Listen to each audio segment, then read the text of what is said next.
მე ვფიქრობ, რომ კარგი მშობელი ვარ, რადგან ჩემი შვილი ყოველთვის მიჯერებს.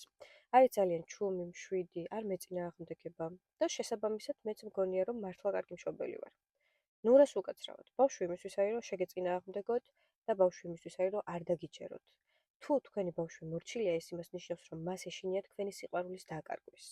ოჯახში კი უპირველეს ყოვლისა მნიშვნელოვანია, რომ ბავშვმა იცოდეს, რაც არ უნდა დააშაოს, მშობელს მაინც ეყვარება. თუ თქვენს გარშემო არიან ბავშვები, რომლებიც ძალიან ჩუმად იქცევიან და ძალიან ბევრი მშობლის აღშფოთებას იწვევს ეს, რომ აიმე როგორი ჩუმი და კარგი ბავშვი გყავს, იცოდეთ, რომ ამ სიჩუმის უკან შეიძლება იმოლებოდეს ძალიან დიდი ტრავმა. ტრავმა, რომელსაც მშობელი აყენებს შვილს.